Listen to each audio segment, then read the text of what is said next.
towards Angela Merkel. He has been pretty brutal towards Theresa May. Do you think it is because they are women? Well, I think he has a very bullying approach. And I think even just looking at the imagery, the sort of infantilizing imagery around holding her hand and the way he shakes men's hands, I mean, he does take a very bullying approach. But the right response to that is to show great statesmanship. And that is what Theresa May has done, and I expect her to continue.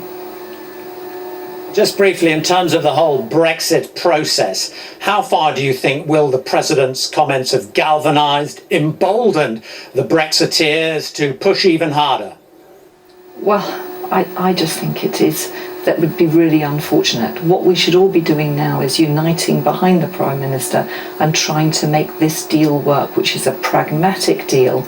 And for them to then be undermining her at this point or seizing on the comments from the President's interview in The Sun, I mean, I don't think, frankly, having the endorsement of Donald Trump is going to do Boris Johnson any favours. OK, Sarah Wollaston, thanks very much for your time. Well, that news conference will take place after a working lunch, and I imagine the Downing Street folk are now going through the phrases, the arguments that Theresa May knows she's going to have to make, because of course she will be asked about it. And I suppose what compounds the challenge for Mrs May is it is not her natural arena. She's more of a sort of Whitehall warrior, good at the detail, good at pushing through legislation.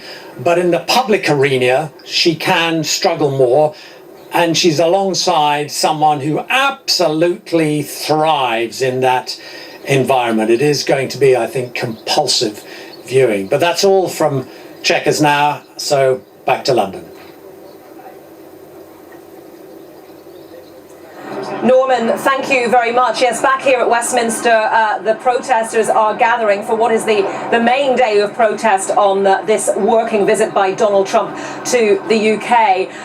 One of the groups that's protesting, and it is a coalition of groups, is called Bring the Noise. And we can cross to our correspondent, Chichi Uzundu, who's with Bring the Noise. Chichi, just give us some sense of the numbers there that are starting to gather, and tell us about the different groups that are coming together under this banner. Well, as you say, it's a coalition of groups. We have different groups, Stonewall, Liberty, Amnesty, more than 35 organisations have come together to come to this march. And so far, we can see a couple of hundred, but they are expecting them to march towards you in their thousands. Now, this protest has been a year and a half in the planning, and I have with me Dr. Shola and Emma, who are two organisers. Now, why did you think it was important to protest on this day? We see this as a glorious opportunity, quoting Martin Luther King, to stand in solidarity on the very values that we hold dear. So we're protesting against the divisive, inhumane, misogynistic and discriminatory policies of the Trump-Pence administration.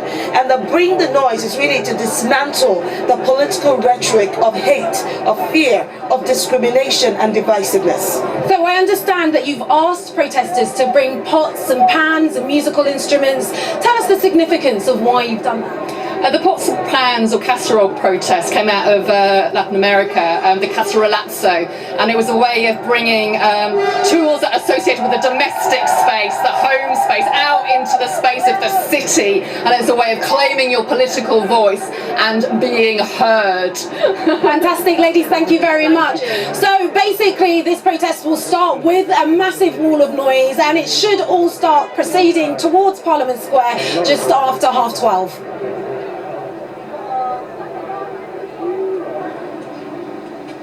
Chichi, thank you very much. Chichi Uzundu with the Bring the Noise protest. Of course, throughout the day, we'll be bringing you coverage of those protests as they gather and grow in size, we expect, and head towards Trafalgar Square for the main demonstration later on today.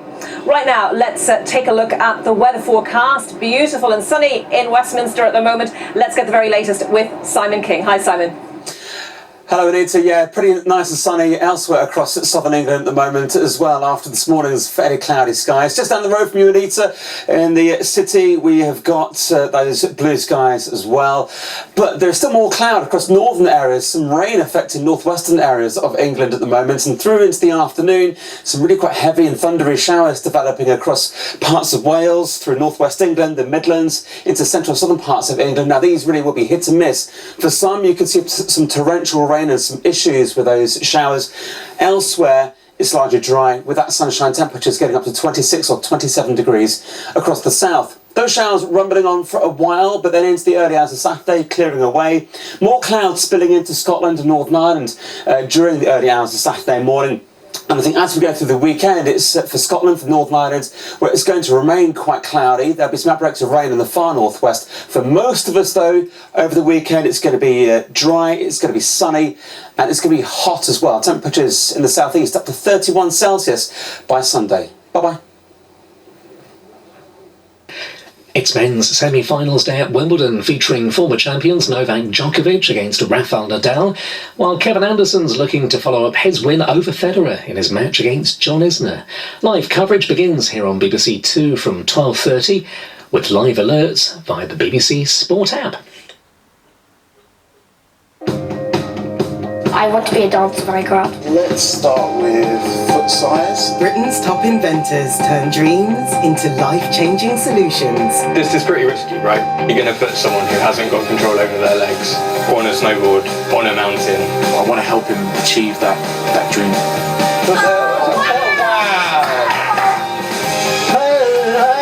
Inventing the impossible, The Big Life Fix, starts Thursday, 26th of July on BBC Two.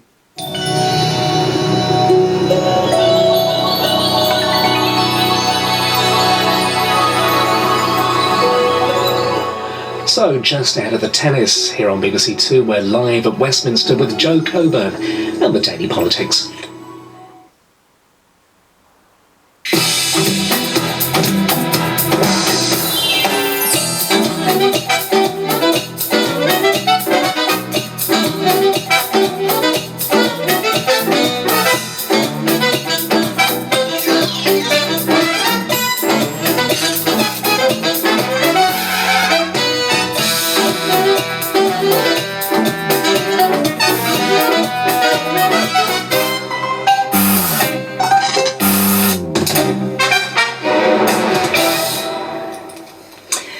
Welcome to the Daily Politics.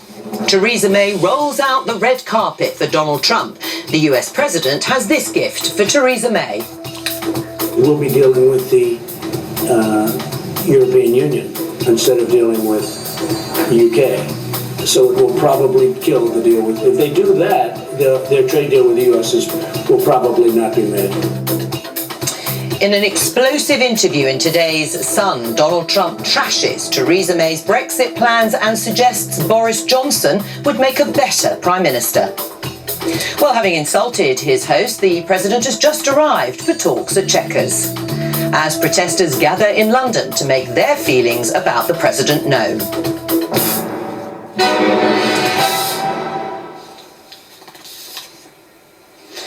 All that coming up.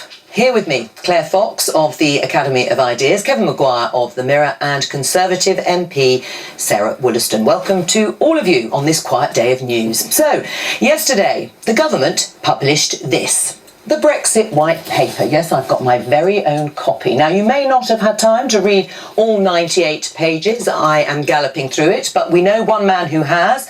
Well, some of it, at least. Our producer, Joel, is going to explain some of the jargon in the White Paper. But which bit of it, you ask? Well, that's the exciting bit. Kevin and Claire, this is where you participate. Press that red button and let our White Paper Wheel of Fortune spin. There it goes. Let's have a look. We have a number of definitions, and it is stopping on, rather conveniently, The Common Rule Book. So, Joel, over to you. Explain to us briefly, what is the Common Rule Book? Hi Joe, yes that's right. The long-awaited white paper came out yesterday. I've got my copy too, all 98 pages. It came out at 12:47 p.m. and ever since then I've been chained to this desk reading it without sleeping or eating.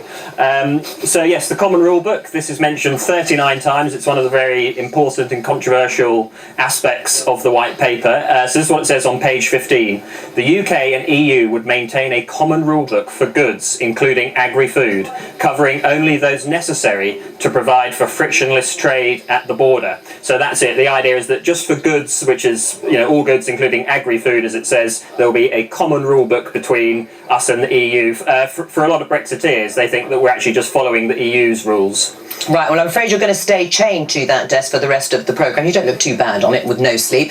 And we will come back to the Wheel of Fortune for the white paper with you two pressing the red button. But it is time to return to the main story of today, and that is Donald Trump's visit to the UK and that interview. Let's listen to a bit. In fact, the bit that the Sun interview where he's asked the President by Tom Newton-Dunn, political editor, what he thought about Theresa May's trade plans. Well, if they do a deal like that, it will most likely, because we'll be dealing with the European Union instead of dealing with the UK. So it will probably kill the deal with, if they do that, their trade deal with the US will probably not be made. What did you mean? Because we have enough difficulty with the European Union.